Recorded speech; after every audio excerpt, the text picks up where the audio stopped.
Chapter 8, San Diego, California. We are at opposite ends of the house and of the lifespan. A hall, a stairway, the den, the dining room, and another hall lay between us.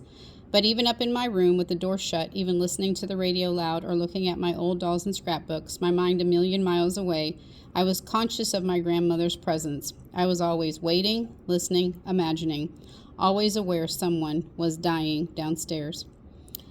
When it was just the two of us at home, the entire house seemed to resound with her heartbeat. I'd plug in the portable intercom by my bed and I'd count the minutes until my mother came home from errands or my father from the university. Fortunately, my grandmother slept a lot. My mother assured me she was doing just that when she left to go shopping one day in July. I was reading a collection of Anne Frank's father's letters, and then I realized I'd stopped and was just staring at the intercom. 5 seconds later, the sound of my grandmother clearing her throat came through the speaker, and a long overture of scraping and swallowing. My heart began to race. "Rachel?" I closed my eyes. Rachel was her sister, long dead. "No, Deborah," her daughter, my mother. More throat clearing. "Deborah, please come." The words catapulted me off of my bed. Her moment had arrived. "Impossible," I answered back. Everyone said the chemotherapy had helped. I flew down the wood stairway, pushed by duty, pulled back by dread.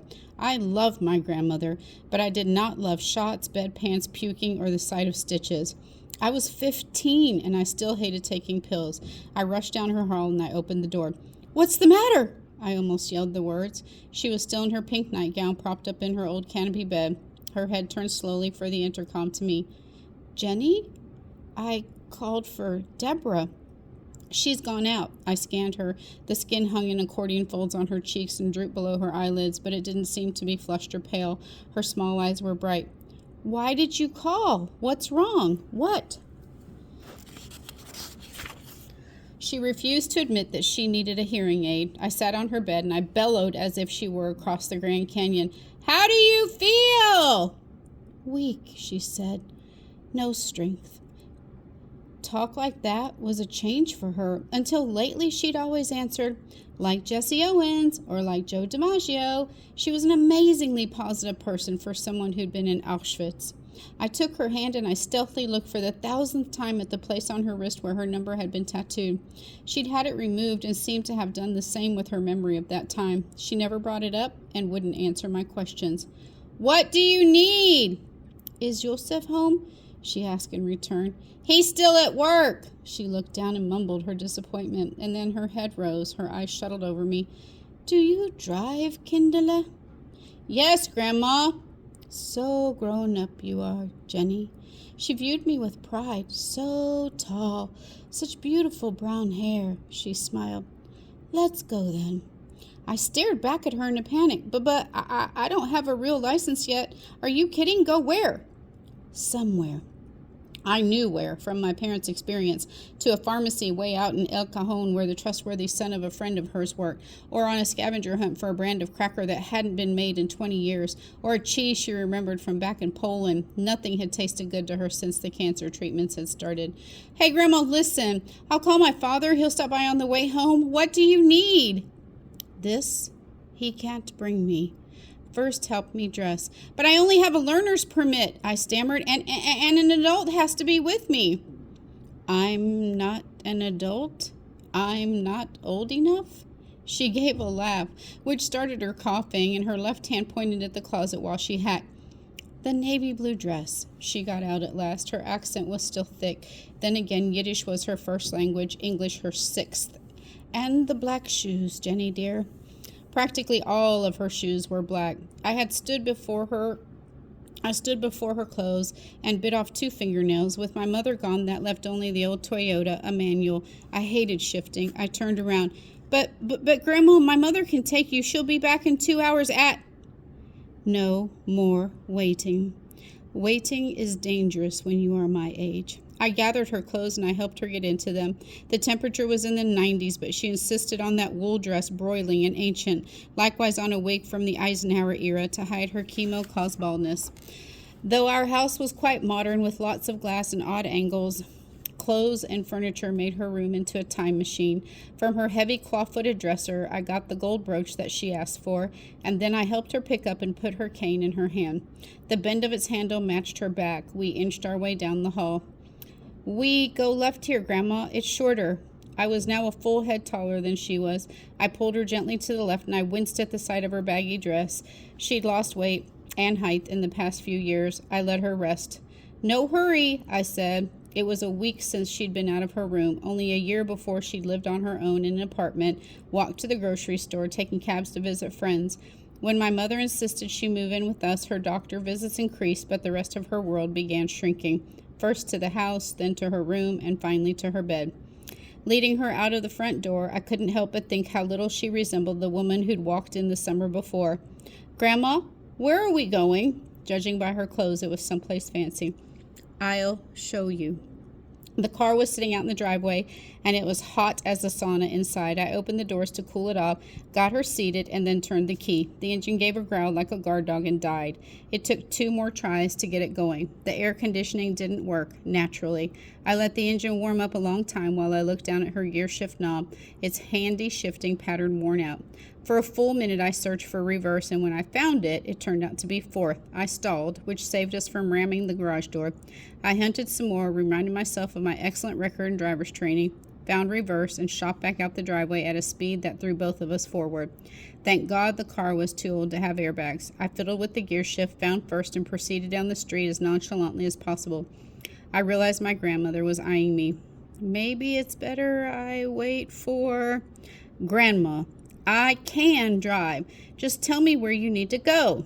She knew San Diego well, which was a good, since I was giving all of my attention to finding the clutch with my floppy sandals and getting into first without stalling. We drove a long way down Marina. The breeze from the open window kept me cool until my grandmother had me roll hers up. We drove along Mission Bay and then reached Old Town. "Stop!" she called out. I slammed on the brakes. So did the 10 cars behind me. There was honking. I was stopped in the middle of the street. I wanted to yell, "My grandma told me to!" Cars zoomed around me. Mine had stalled and didn't want to start again. I could feel the blood rising in my cheeks.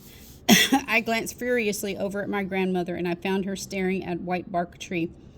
"All right, Jenny dear, go on." I was speechless. She was completely unaware of what was happening. I felt like getting mad at her, but then I saw that her face had that unfocused look it had more and more lately. She was often confused or lost in her thoughts. How could I blow up at her for that? I got the car going, I put it into first, and I took off, trying to forget the whole scene. "Turn right when you come to the furniture store." She navigated by landmarks in old-world fashion, not by blocks and street names. I turned. My bangs were damp on my forehead. We entered downtown. Too many cars and buses. My hands were sweaty both from the heat and nervousness. "Hey, next time you want me to stop, Grandma, can you give me a little warning?" I said. "What?" I was repeating myself at a higher volume when she suddenly called out, "Here it is." I almost braked, and then I looked in the mirror. Nothing was behind me, so I stopped. "Go back a little." I rolled my eyes, fumbled with the gear shift, found reverse, and backed up. We were somewhere on 4th. She was staring at a little Chinese restaurant. Cars were coming. I put my turn signal on, and then the warning lights just to be safe. "Again, it's changed," she said. The wave of traffic washed around us. She sat and stared. "Hey, Grandma, there are restaurants closer to home with good Jewish food." "Keep going, Kindla." I don't think she heard me. She looked back at the restaurant as we left. "Keep going where?" "Straight, I'll tell you." I thought of a time she led my mother starting and stopping all over town in search of a phantom bakery. Why had I agreed to this? We drove down to Broadway and then turned left. The neighborhood started making me nervous. I checked the gas, something I now remembered that you were supposed to do before you left. I had a quarter tank. We turned up 30th. "Are you sure you know where we're going?" I asked. "At the brick church there. Make a right turn." I turned. She stopped me a few doors in front of a stucco house shedding paint. 2 little black girls stared at us from behind a palm tree in the yard. "Grandma, are you lost? There's no stores on this block." She was silent, and then she said, "Rachel lived here." I gazed at the house. My middle name is Rachel, given to me in honor of my grandmother's sister. Strange, I thought, that my parents had then given me the first name like Jennifer, as far from the Old Testament as the old country and you could get. And then again, maybe that was the entire point, to put Poland and Hitler in the camps behind them, to blend in for a change instead of sticking out. They'd done this so well, never going to the synagogue, avoid speaking of my grandmother's experience, even getting a Christmas tree, that they propelled me in the opposite direction. I'd enrolled myself in Hebrew school, older than all the other students, and had nervously, proudly chanted my portion of the Torah at my bar mitzvah in May. I'd read every grisly account of the Holocaust I could find, and I gave all my birthday money that year to Simon Wiesenthal's Nazi hunting group. Never, I'd vowed, would I visit Germany. My mother warned me that I was too serious and I didn't smile enough to attract boys. Grandma. Go now, Kindle. I got back on 30th and headed north. We were nearing my grandmother's old neighborhood. At the red light at the university, she began pointing like a tour guide. That building there, that was a pharmacy. We used to have our ice cream there. We couldn't keep ice cream at home then. It would melt in the icebox. And there's the theater. The old Fox North Park was still standing like a Mayan pyramid overgrown by a jungle. I caught Tom Cruise on the same marquee that had probably advertised Charlie Chaplin. The light changed. I was not surprised to find my grandmother taking us on a detour to her old house 2 blocks over on Kansas. I found it and idled. It was hard to believe that the squat white bungalow before us, with its torn screen door and dead tree by the walk, was the site of my grandmother's golden childhood, my grandfather's neighborhood croquet tournaments, and the boisterous family get-togethers I'd heard of. 2 seagulls circled above it like vultures. The house looked abandoned. Maybe it was.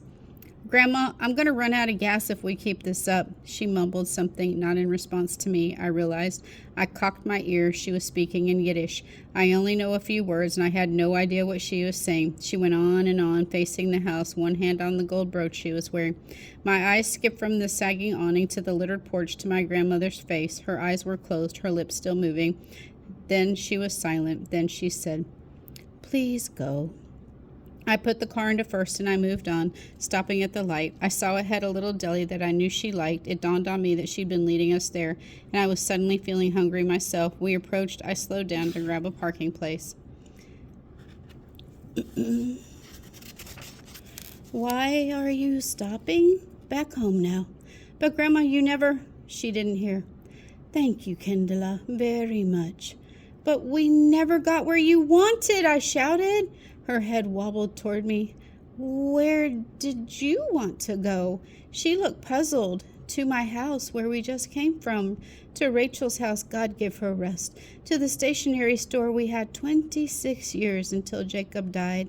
I pictured the Chinese restaurant and I swallowed, and then I thought about our first stop. What about the tree? A birch tree. There were very many birches in Poland where I grew up. The white bark so beautiful. She inhaled deeply and wiped her eyes. All these I wanted to see a last time. I was the driver, but I hadn't understood the journey, and all at once I could barely see for the tears. I gripped the wheel tightly with both hands, trying to keep control of both the car and myself. But you're getting better, Grandma. You've got lots of life left. And I was doing my best to convince both of us. She shook her head. Some things, Kindla, you just know inside. The brooch, I now remembered, had been a gift from my grandfather, presented at their 40th anniversary party. Had the blue dress been a favorite of his too, back in the years when it fit her? We drove without speaking. We passed close by the apartment house she lived in before joining us. She said she didn't need to see it, but 1 block later her hand came up. Turn at the mailbox there. One more stop. We were in a residential neighborhood, now older and well-kept. Half a block down, she asked me to halt and then to turn around to put the car on the other side of the street. We idled in front of a 2-story house with a fan light over the door and a porch occupied by 4 rockers. I stop here for me and for you, she said. I couldn't see the link to either of us. Why here? She pointed a shaky finger to the left. The toy. She nodded. Mounted on the corner of the low porch was a whirligig, its propeller turning in the late afternoon breeze. I studied it. It was a figure of a whale with a white triangle that was supposed to be a spray. The spray moved up and down above the blowhole. On top of the spray sat a black-haired woman. Look, said my grandmother. We stared at it. The breeze picked up, making the spout clack up and down like a sewing machine needle. I glanced at my grandmother. She was smiling. Somebody, she said. I don't know who, said there shouldn't be laughing after Auschwitz, that nobody could ever want to laugh again after the things that happened there. She rotated her head towards me. But I was there, Kindla.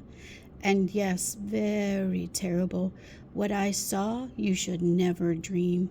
But I can also tell you that all those that died want that we should have a life with laughing. Not sad all the time. Always reading books about Nazis and men who like killing. They want us to laugh all the laughs that were taken away. I looked at the whirligig, but I was sniffling, not laughing. People are not all Hitler, Kindla. People are very good also, like the one who made this wind toy to give happiness to everyone who passed. People are good, even some Germans. When the bad memories came back in my head, where I walked to remind myself of this, not the other. I want to remember when I think my thoughts before I die. And this I tell you who have the permit for learning. I'm old. I have the permit for teaching. I leaned across and I threw my arms around her. It was a long time before I let go. And then we both gazed at the whirligig. I wiped my eyes and I watched the whale spout. I glimpsed a smile on my grandmother's mouth and I felt it leap like a spark to mine. And I turned off the car's engine and I rolled down the windows, and I have no idea how long we sat there.